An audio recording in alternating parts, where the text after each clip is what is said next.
امت مصطفیٰ علی صاحب الصلاۃ والسلام مجموعی طور پر اور عمومی یعنی اکثری طور پر شرک میں مبتلا نہیں ہو سکتی۔ اللہ رب العزت نے اس امت کو مجموعی اور عمومی طور پر شرک میں مبتلا ہونے سے محفوظ فرمایا ہے۔ محمد علی مرزا اپنے مجدد ابن عبد الوہاب نجدی کی اتباع میں اور اسماعیل دہلوی کی اتباع میں اس بات پر بضد ہے کہ نہیں جی امت میں شرک جو ہے وہ بہت پھیل چکا ہے، اور جبکہ ان کی خود ساختہ توحید کے مطابق اگر دیکھا جائے تو جو شرک کے تیر انہوں نے پھینکے ہیں پوری امت مسلمہ کا بدن اس سے متاثر ہوتا ہے، کیونکہ جو توحید کا کانسیپٹ اور تصور خود ساختہ یہ پیش کرتے ہیں اور اہل سنت کی تکفیر اور اہل سنت و جماعت کو مشرک ثابت کرنے کے لیے جو انہوں نے ایک توحید کا تصور قائم کیا ہے اس کے مطابق تو پوری امت مسلمہ کی اکثریت جو ہے مشرک قرار پاتی ہے۔ اس کے چند میں آپ کو حوالے آپ کے سامنے رکھتا ہوں۔ مثال کے طور پر ابن عبد الوہاب نجدی کے توحید کے تصور کو اگر دیکھا جائے تو یہ کتاب ہے کتاب التوحید۔ اس میں صفحہ نمبر 361 پر ابو البشر سیدنا آدم علیہ السلام کے بارے میں لکھا کہ آدم علیہ السلام نے شرک فی الاطاعت کا ارتکاب کیا، نعوذ باللہ تعالی۔ یعنی ابن عبد الوہاب نجدی کی توحید کتاب التوحید کے مطابق تو تاریخ انسانیت کا سب سے پہلا مشرک حضرت سیدنا ابو البشر آدم علیہ السلام قرار پاتے ہیں، نعوذ باللہ تعالی۔ اور پھر ان کے توحید کے تصور کے مطابق اگر ان کی کتابوں کو دیکھا جائے، ابن عبد الوہاب نجدی کی کتاب الاصول الثلاثہ یہ اس کی شرح بھی ہے، اور الگ سے بھی جو حاجیوں کو دی جاتی کتابیں یہ کتاب ہے اس کا ترجمہ، یہ اس کی عربی شرح ہے۔ عبد المحسن بن قاسم مسجد نبی کے امام و خطیب نے اس کی شرح کی ہے۔ اس میں وَثِيَابَكَ فَطَهِّرْ قرآن مجید کی آیت کا ترجمہ اور اس کی شرح کرتے ہوئے ابن عبد الوہاب نجدی نے لکھا کہ اے طہر اعمالک عن الشرک، کہ اللہ تعالیٰ نبی علیہ السلام کو حکم دے رہا ہے کہ اپنے اعمال کو شرک سے پاک کیجئے، اپنے اعمال کو شرک سے پاک کیجئے۔ اور یہ کتاب ہے المجموعۃ المفیدہ۔ المجموعۃ المفیدہ کا ترجمہ جو ہے وہ مجموعہ مفیدہ، مفید مجموعہ کے نام سے، اس کے صفحہ نمبر 39 پر لکھتے ہیں کہ وَثِيَابَكَ فَطَهِّرْ کا کیا معنی ہے؟ جواب،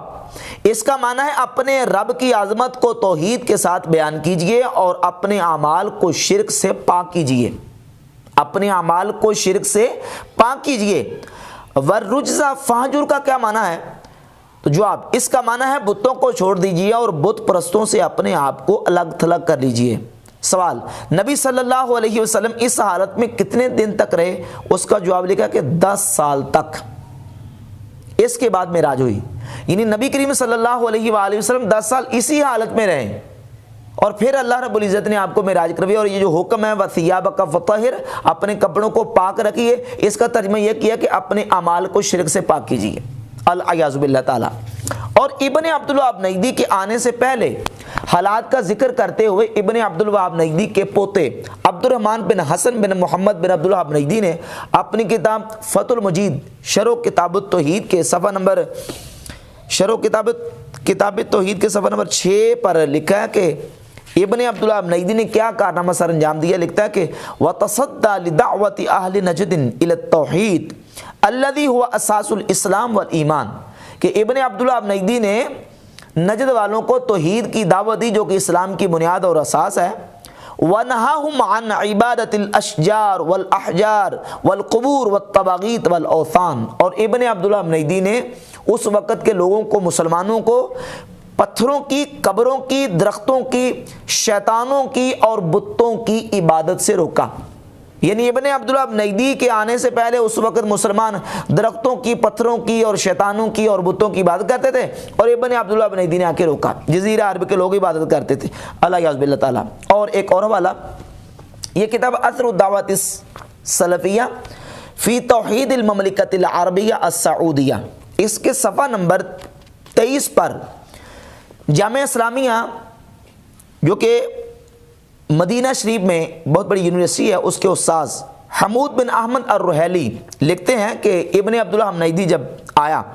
لکھتا ہے نشأ الامام العلامہ والداعیۃ المجدد شیخ الاسلام محمد بن عبد الوہاب ابن سلیمان التمیمی فی القرن الثانی عشر کہ محمد بن عبدالوہاب نجدی مجدد 12ویں صدی میں آیا، فی زمن ایسے زمانے میں اشتدت فی غربت الاسلام کہ جس وقت اسلام بالکل اجنبی ہو چکا تھا، وغلب علی اہلہ الجہل والبدع والخرافات اور وہاں کے رہنے والے بدعت جہالت اور خرافات میں پڑے ہوئے تھے، وعبادت الانبیاء والصالحین والاشجار والاحجار اور وہاں کے لوگوں پر نبیوں کی عبادت، صالحین کی عبادت اور درختوں اور پتھروں کی عبادت کا غلبہ ہو چکا تھا۔ وہاں کے جو مسلمان تھے وہ نبیوں کی، صالحین کی اور پتھروں کی اور درختوں کی عبادت کرتے تھے۔ یہ ان کی توحید کا تصور ہے کہ ان کی توحید کے تصور کے مطابق اولیاء اللہ، صالحین کے مزارات اور ان کی قبروں کی تعظیم کرنا بھی ان کی عبادت ہے۔ اور میں نے عرض کیا کہ جو شرک کے تیر انہوں نے پھینکے ہیں اس سے تو پوری امت مسلمہ کا جسم متاثر ہوتا ہے۔ پوری دنیا اسلام میں جہاں جہاں اسلامی ممالک موجود ہیں، پوری دنیا میں جہاں جہاں کہیں جہاں مسلمان آباد ہیں وہاں صالحین کے مزارات موجود ہیں، ان کی قبریں موجود ہیں، اور وہاں اہل ایمان، اہل اسلام جو سنی العقیدہ لوگ ہیں وہ ان کی قبور سے، ان کے مزارات سے تبرک حاصل کرتے ہیں۔ تو یہ اگر تبرک اور ان کی قبور کی عزت اور تعظیم عبادت ہے تو اس سے تو پوری امت مسلمہ کی جو اکثریت اور عمومی مسلمان ہیں وہ مشرک قرار پائیں گے، نعوذ باللہ تعالی۔ اور پھر یہ صرف صالحین کی قبروں تک نہیں بلکہ یہ دیکھیں تحذیر الساجد، ناصر الدین البانی کی کتاب، اس کتاب کے صفحہ نمبر 99 پر ناصر الدین البانی لکھا کہ میں 1368 میں جب مسجد نبی شریف کی حاضری کے لیے گیا تو میں نے وہاں دیکھا کہ ایک روضہ رسول کے پیچھے ایک جو نا وہ دیوار اٹھی ہوئی ہے اور وہاں لوگ جاتے ہیں اور وہاں لوگ تبرک کے لیے نماز پڑھتے ہیں اور یہ سمجھتے ہیں کہ اشارۃ الی ان ھذا مکان خاص للصلاۃ وراء القبر، یہ اشارہ ہے کہ یہ جو مکان خاص ہے قبر شریف کے پیچھے نماز پڑھنے کے لیے۔ فعجبت حینئذ کیف ظلت ھذہ الزہرۃ الوثنیہ قائمۃ حتی فی عہد دولت التوحید۔ ناصر الدین البانی لکھتا کہ میں بڑا متعجب ہوا کہ یہ کھلی اور ظاہر بت پرستی مسلمانوں کے ملک میں ہو رہی ہے، یعنی روضہ رسول کے پاس اور اصحاب صفہ کے چبوترے پہ جا کے نماز پڑھنا، اس کو بھی ظاہر بت پرستی، ظاہر قبر پرستی نعوذ باللہ تعالی قرار دے کے ناصر الدین البانی کہتا کہ ھذہ ظاہرۃ الوثنیہ، یہ کھلی بت پرستی مسلمانوں کے ملک میں ہو رہی ہے، اس تبرک کو کھلی بت پرستی قرار دے رہا ہے۔ یہ ان کے جو خود ساختہ توحید کا تصور ہے اس کے مطابق بات کہاں تک جاتی ہے۔ اور پھر اس سے آگے یہ کتاب ہے شرح صدور بتحریم رفع القبور، قاضی شوکانی کی، اس کتاب کے صفحہ نمبر 35 پر حاشیے میں لکھا ہے نبی کریم صلی اللہ علیہ وآلہ وسلم کے مزار پر انوار و حضور کی قبر شریف کے بارے میں لکھا ہے فالقبر المعظم المقدس وثن وصنم بكل معانی الوثنیہ، کہ رسول اللہ صلی اللہ علیہ وآلہ وسلم کی قبر مقدس معظم جو ہے وہ ہر اعتبار سے بت ہے، نعوذ باللہ تعالی۔ لو کان الناس یعقلون، اگرچہ لوگ عقل نہیں رکھتے۔ تو آپ اندازہ کریں کہ ان کے شرک کے فتووں سے اور ان کی جو خود ساختہ توحید جو انہوں نے اپنا معیار قائم کیا ہوا ہے اس سے تو امت مسلمہ کی مجموعی اور اکثری تعداد جو ہے وہ مشرک قرار پاتی ہے۔ اور یہی بات اسماعیل دہلوی نے اپنی کتاب تقویۃ الایمان کے صفحہ نمبر 23 پر لکھی ہے، لکھتا ہے کہ اول کہتا ہے کہ سننا چاہیے کہ شرک لوگوں میں بہت پھیل رہا ہے اور اصل توحید نیاب، یعنی مسلمانوں میں شرک بہت زیادہ آ چکا ہے اور اصل توحید نیاب، توحید بالکل تھوڑی سی رہ گئی ہے۔ حالانکہ قرآن مجید اور احادیث طیبات آپ پڑھ کے دیکھیں، نبی پاک صلی اللہ تعالیٰ علیہ وآلہ وسلم کی امت مصطفیٰ یہ خیر امت ہے، یہ امت وسط ہے۔ سورہ آل عمران کی آیت نمبر 110 میں اللہ رب العزت فرماتا ہے کہ کنتم خیر امت اخرجت للناس، تم بہترین امت ہو جو لوگوں کے لیے نکالی گئی۔ اور سورۃ البقرہ کی آیت نمبر 143 میں وَكَذَلِكَ جَعَلْنَاكُمْ أُمَّةً وَسَطًا، اور ایسے ہی ہم نے تمہیں امت وسط بنایا، امت وسط بنایا لِتَكُونُوا شُهَدَاءَ عَلَى النَّاسِ، تاکہ تم لوگوں پر گواہ ہو جاؤ۔ اب یہ امت خیر ہے، امت وسط ہے، اور نبی پاک صلی اللہ تعالیٰ علیہ وآلہ وسلم ارشاد فرماتے ہیں، صحیح بخاری کی 6528 نمبر حدیث ہے، فرماتے ہیں کہ کل جنتی جو جنت میں داخل ہوں گے، حضور فرماتے ہیں اس ذات کی قسم جس کے دست قدرت میں میری جان ہے، میری امت آدھے جنتی وہ ہوں گے جو میری امت کے لوگ ہوں گے، یعنی امت کی فضیلت بیان فرمائی رسالت امام صلی اللہ علیہ وسلم نے۔ اور حضور علیہ الصلوۃ والسلام کی حدیث جامع ترمذی میں 2546 نمبر اور سنن ابن ماجہ میں 4299 نمبر، حضور فرماتے ہیں اہل الجنت 20 و 100 صف، جنتیوں کی 120 صفیں ہوں گی، 80 من هذه الامه و40 من سائر الامم، 80 صفیں صرف اس امت کی ہوں گی، 100 کل نبیوں کی امتوں کی صفیں 120 ہوں گی، اور ان میں سے جو ہے وہ 80 صفیں اس امت کی اور 40 صفیں جو ہے وہ باقی امتوں کی ہوں گی۔ یہ اس امت کی فضیلت ہے، اور ان کے عقیدے کے مطابق جو ہے نا وہ امت کا مجموعی اور جو امت کا جو اکثری اور جو اغلبی حصہ ہے وہ نعوذ باللہ شرک میں گرفتار ہو چکا ہے۔ تو اس سے تو نعوذ باللہ تعالیٰ اس امت کا امت خیر ہونا تو ختم ہو گیا، پھر یہ تو معاذ اللہ پھر امت شر ٹھہرے گی، امت شرک ٹھہرے گی، حالانکہ یہ امت توحید ہے، امت وسط اور امت خیر ہے، اور یہ امت شر اور امت شرک نہیں ہے۔ اور ایک اور حدیث جامع ترمذی میں 2869 ہے، رسالت امام صلی اللہ علیہ وآلہ وسلم نے ارشاد فرمایا مثل امتی مثل المطر، میری امت کی مثال بارش کی طرح ہے، لا یدرا اولہ خیر ام آخرہ، حضور فرماتے ہیں کہ یہ معلوم نہیں کیا جا سکتا، لا یدرا اولہ خیر ام آخرہ، کہ اس کا اول بہتر ہے یا اس کا آخر بہتر ہے، یعنی یہ امت جو ہے یہ امت خیر ہے، یہ اس امت کی فضیلت ہے۔ تو نبی کریم صلی اللہ علیہ وآلہ وسلم نے اس امت کی خیریت بھی بیان فرمائی، اور جو امت پر حضور کو اندیشہ تھا اور جو حضور کو امت پر کوئی خوف تھا اس کا واضح طور پر بیان فرما دیا۔ اس سے پہلے یہ بات سمجھیں کہ شرک کا جو اطلاق ہے وہ دو چیزوں پہ کیا جاتا ہے، شرک جلی، شرک اکبر، یعنی اللہ رب العزت کی ذات کے ساتھ کسی کو شریک ٹھہرانا، اللہ کی عبادت میں کسی کو اللہ کا شریک ٹھہرانا، اس کو شرک اکبر کہا جاتا ہے، شرک جلی، شرک اعتقادی۔ اور ایک ہے عملی طور پر جو نا ریاکاری، دکھلاوا، اس پر بھی شرک کا اطلاق ہوتا ہے، لیکن وہ شرک اصغر ہے۔ بحث ہماری شرک اصغر کے بارے میں نہیں ہے کہ امت ریاکاری کرے گی یا نہیں کرے گی، امت میں اعمال میں لوگ دکھلاوا کریں گے یا نہیں کریں گی، یہ تو بہت جو ہے نا وہ کامن ہے، یعنی وہ چاہے دیوبندی ہوں، وہابی ہوں، سنی ہوں، شیعہ ہوں، سارے یہ سارے ظاہر ہے کہ اس میں دکھلاوا ہو سکتا ہے۔ لیکن اب مسئلہ جو ہے وہ ہے شرک اکبر اور شرک اعتقادی کا، شرک جلی کا، کہ کیا یہ امت جو ہے وہ شرک جلی میں اکثری طور پر اور عمومی طور پر گرفتار ہوگی یا کہ نہیں۔ تو اس میں سرکار دو عالم صلی اللہ علیہ وآلہ وسلم کی واضح احادیث موجود ہیں۔ حضور کو سب سے زیادہ اپنی امت پر جس چیز کا خطرہ اور خوف تھا وہ تھا ریاکاری کا، جس کو شرک اصغر کہا جاتا ہے۔ اگر حضور علیہ الصلوۃ والسلام کو اپنی امت پر شرک اکبر اور شرک جلی کا خوف ہوتا تو حضور اس کا ذکر کرتے، حضور اس کا نام لیتے۔ مسند احمد ابن حنبل میں 23119 نمبر حدیث ہے، دار احیات التراث العربی بیروت سے جو چھپی ہوئی اس کا حوالہ، اور وہابیوں کی ایپ اسلام 360 میں مشکات میں 5334 نمبر حدیث ہے۔ رسالت امام صلی اللہ علیہ وآلہ وسلم کے صحابی حضرت محمود بن لبید رضی اللہ تعالیٰ فرماتے ہیں کہ نبی پاک صلی اللہ علیہ وآلہ وسلم نے فرمایا ان اخوف ما اخاف علیکم الشرک الاصغر، مجھے تم پر سب سے زیادہ جس چیز کا خوف ہے وہ ہے شرک اصغر۔ صحابہ نے عرض کی یا رسول اللہ وما الشرک الاصغر، شرک اصغر کیا ہے؟ قال الریا، تو نبی کریم صلی اللہ علیہ وآلہ وسلم نے فرمایا ریاکاری، یعنی مجھے سب سے زیادہ تم پر جس چیز کا خوف ہے وہ کیا ہے؟ ریاکاری۔ اگر حضور کو اپنی امت پر شرک اکبر یا شرک جلی کا خوف ہوتا تو سرکار یہ فرما سکتے تھے کہ مجھے تم پر سب سے زیادہ شرک اکبر کا خوف ہے، کہ تم درختوں کی پوجا کرو گے، تم جو ہے وہ پتھروں کی پوجا کرو گے، تم قبروں کی عبادت کرو گے، نہیں فرمایا، ایسے نہیں فرمایا، بلکہ فرمایا کہ مجھے تم پر سب سے زیادہ خوف جو ہے وہ ریاکاری کا ہے۔ اب سوال یہ پیدا ہوتا ہے کہ کیا شرک اکبر کا اپنی امت پر خوف ہے؟ اس پر کوئی حضور علیہ الصلوۃ والسلام کا فرمان موجود ہے؟ تو صحیح بخاری اور صحیح مسلم کی متفق علیہ، صحیح بخاری میں 6 مقامات پر یہ حدیث ہے، اس میں سے 1344 نمبر، اور صحیح مسلم میں 2296 نمبر، متعدد مقامات پہ یہ حدیث موجود ہے کہ نبی کریم صلی اللہ علیہ وآلہ وسلم نے اللہ کی قسم بیان کر کے فرمایا فرمایا انی واللہ ما اخاف ان تشرکوا بعدی ما اخاف علیکم ان تشرکوا بعدی،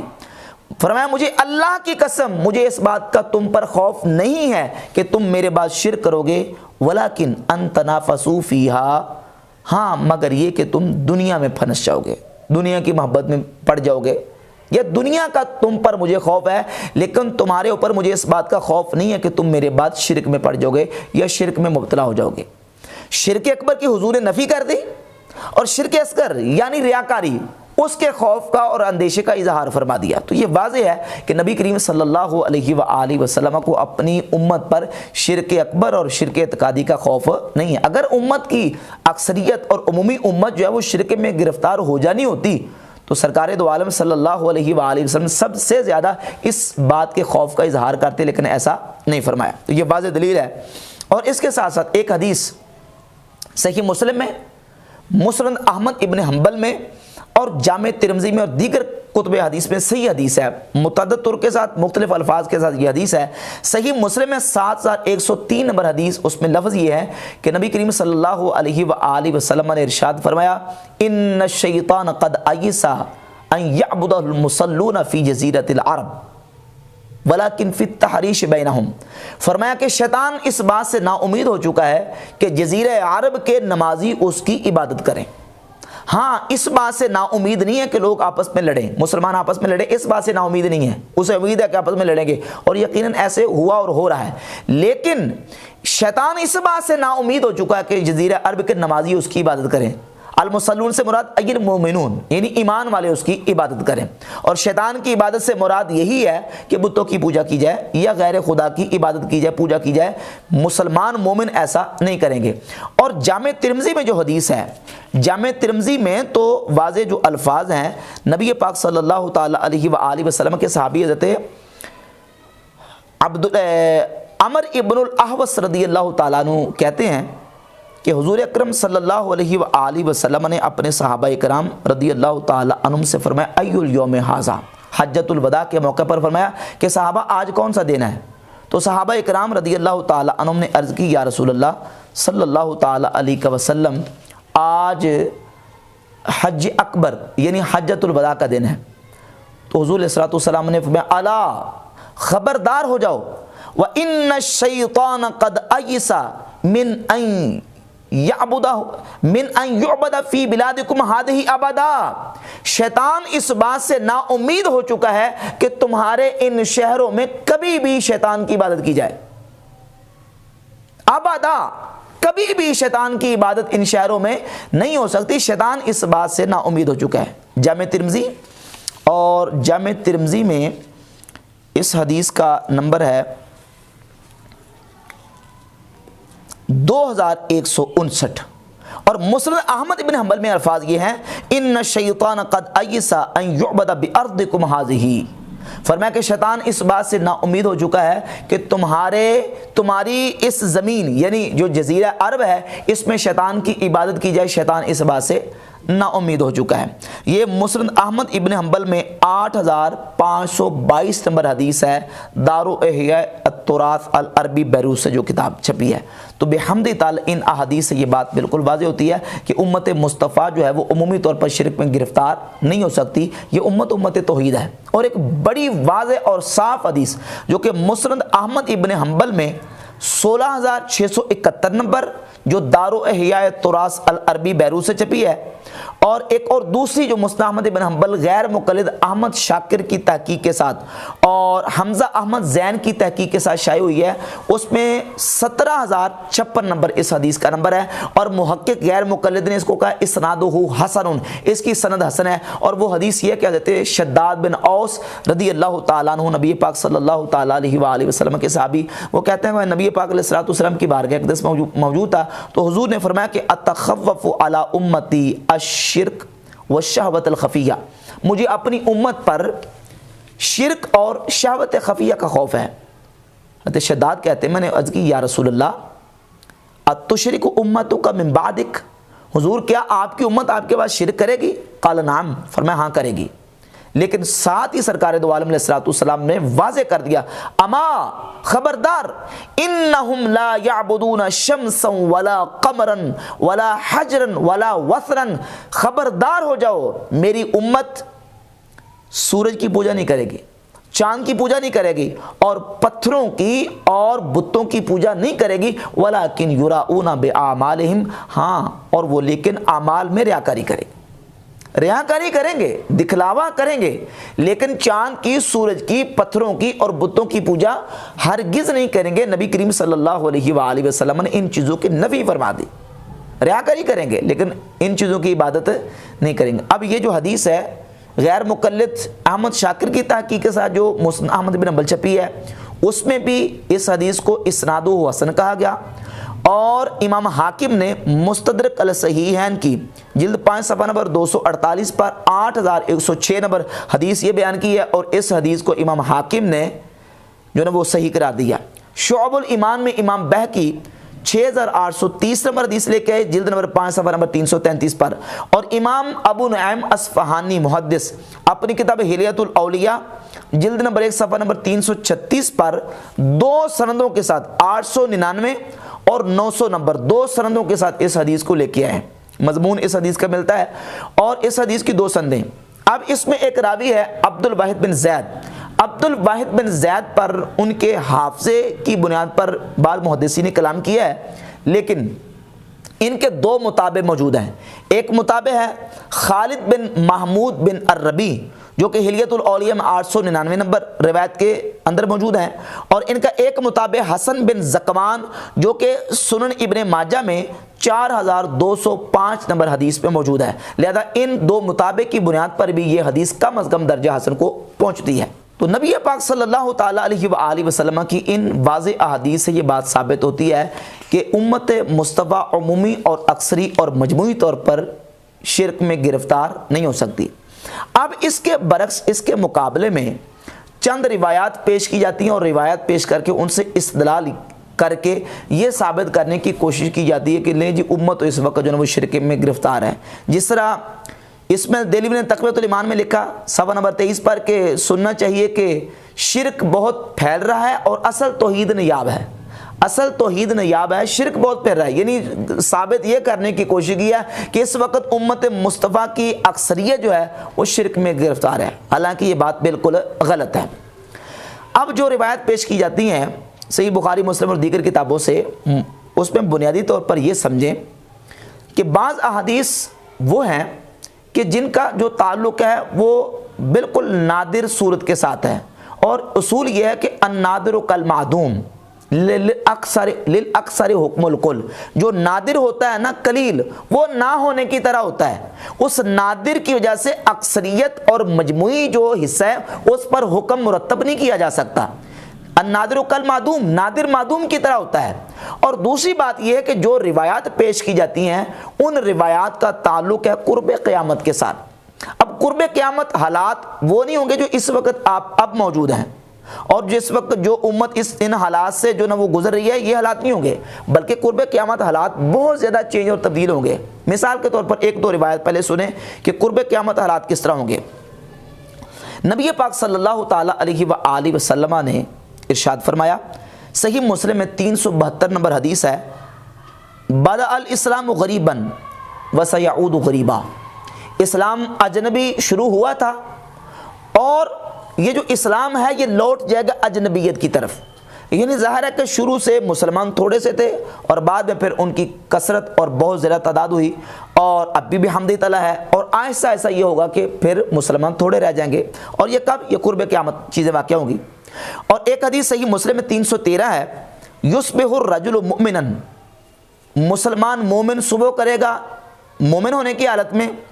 ویمسی کافرا، اور شام کو کافر ہوگا، صبح کو مومن اور شام کو کافر، اور شام کو مومن اور صبح کو کافر۔ اب قرب قیامت جو حالات بن جائیں گے، سیدنا عبداللہ ابن مسعود رضی اللہ تعالیٰ عنہ فرماتے ہیں، صحیح مسلم میں 4957 نمبر حدیث ہے، لا تقوم الساعہ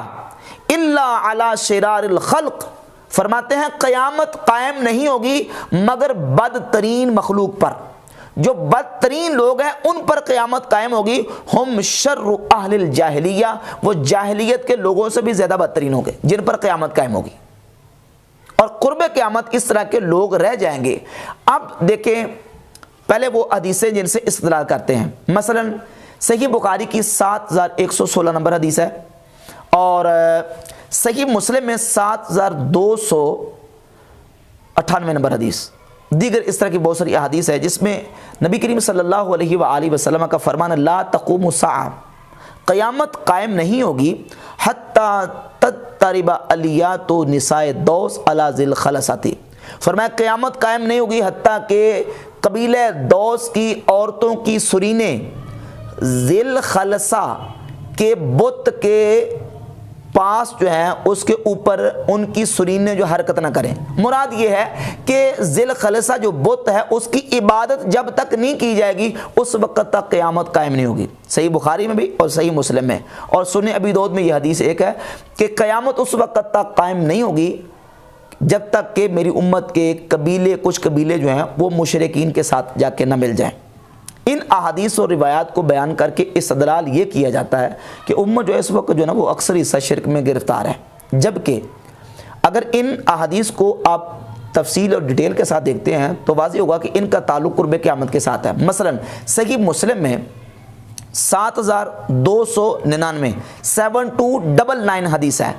ام المؤمنین سیدتنا عائشہ صدیقہ رضی اللہ تعالیٰ عنہ فرماتی ہیں کہ نبی پاک صلی اللہ تعالیٰ علیہ وآلہ وسلم نے فرمایا لا یذهب اللیل والنہار حتی تعبد اللات والعزی. فرمایا کہ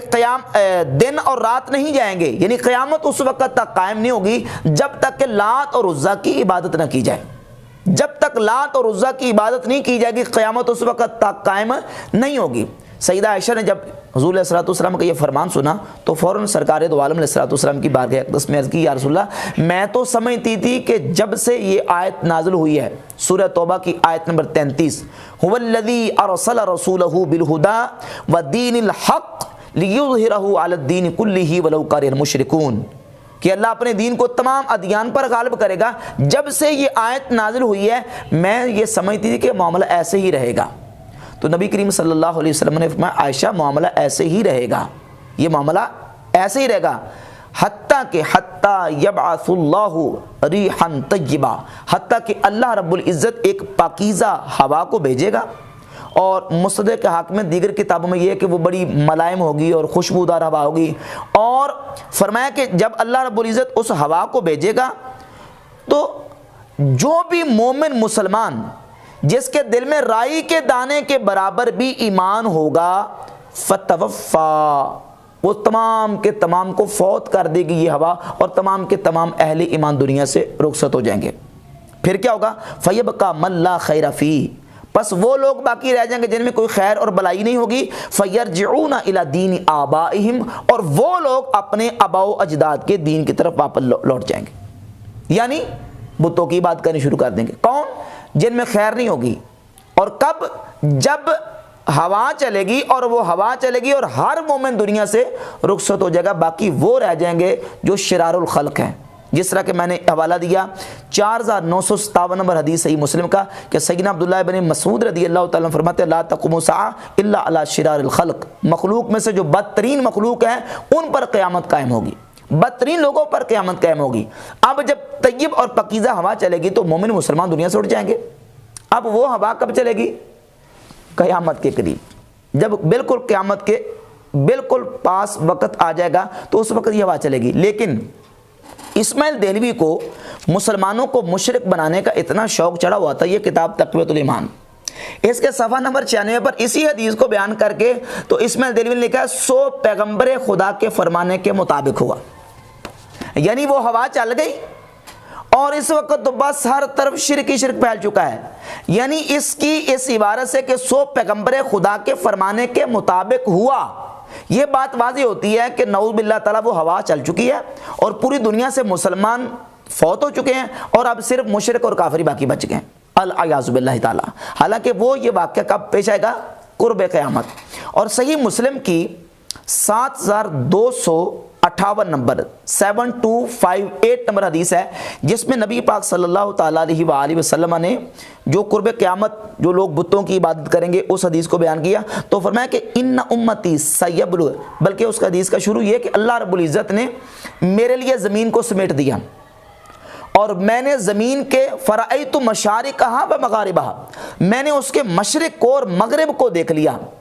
اور حضور فرماتے ہیں کہ جہاں تک اللہ رب العزت نے میرے لیے زمین کو سمیٹا مشرق اور مغرب تک، ان امتی سیبلغ ملکہا ما زوی لی منہا، اللہ رب العزت میری امت کی حکومت کو وہاں تک پہنچائے گا جہاں تک میرے لیے زمین کو سمیٹا گیا ہے۔ کہاں تک؟ مشرق سے لے کر مغرب تک، یعنی امت مصطفیٰ کی حکومت اور سلطنت مشرق سے لے کر مغرب تک جائے گی۔ جا چکی ہے یا جانی ہے؟ وہ جانی ہے، اور ظاہر ہے کہ وہ امام مہدی رضی اللہ تعالیٰ عنہ تشریف لائیں گے، حضرت سیدنا عیسیٰ علیہ السلام کا نزول ہوگا، یہ سارا واقعہ اس وقت پیش آئے گا۔ اچھا، اب وہ حکومت مسلمانوں کو مشرق سے لے کر مغرب تک ملنی ہے، ابھی ہوا چلنی ہے، لیکن یہ ہوا چلا کے بیٹھے ہوئے ہیں، اور یہ گویا کہ امت کو جناب صرف اپنے اس خود ساختہ توحید کے نشے کے اندر مست ہو کے وہ مسلمانوں کو مشرک بنانے کے در پہ ہیں۔ تو یہ سارے واقعات بتاتے ہیں، اور اس حوالے سے ایک اور حدیث بھی ہے، امام حاکم اپنی کتاب المستدرک الصحیحین کی جلد نمبر 5 صفحہ نمبر 448 پر 8832 نمبر حدیث لے کے حضرت عبداللہ بن عمر رضی اللہ تعالیٰ عنہ یہی قیامت کے واقعات بیان کرتے ہوئے ارشاد فرماتے ہیں کہ میں نے نبی پاک صلی اللہ علیہ وآلہ وسلم سے سنا، حضور فرماتے ہیں فَيَبْقَى شِرَارُ النَّاسِ، صرف جو بدترین لوگ ہیں نا وہ رہ جائیں گے، فَيَتَمَثَّلُ لَهُمُ الشَّيْطَانُ، پھر شیطان ان کے پیچھے لگ جائے گا اور ان کو اکسائے گا، بہکائے گا، پھسلائے گا اور کہے گا اَلَا تَسْتَجِيبُونَ وَيَأْمُرُهُمْ بِالْأَوْثَانِ، انہیں کہے گا تم میرا جواب کیوں نہیں دیتے، اور پھر ان کو حکم دے گا یأمرهم بالأوثان، بتوں کی عبادت کا، فَيَعْبُدُونَهَا، پس وہ لوگ جو شرار الخلق ہیں وہ بتوں کی عبادت کریں گے۔ کب؟ قرب قیامت۔ تو ان حدیث سے بحمد تعالیٰ یہ بات بالکل واضح، اور واقعات جو نا ان سے واضح ہوئی یہ بات کہ امت مصطفیٰ جو ہے وہ مجموعی اور اکثری اور عمومی طور پر شرک میں گرفتار نہیں ہو سکتی، اور یہ جو روایات اور احادیث پیش کرتے اور ان سے استدلال کرتے ہیں ان کا تعلق قرب قیامت کے ساتھ ہے۔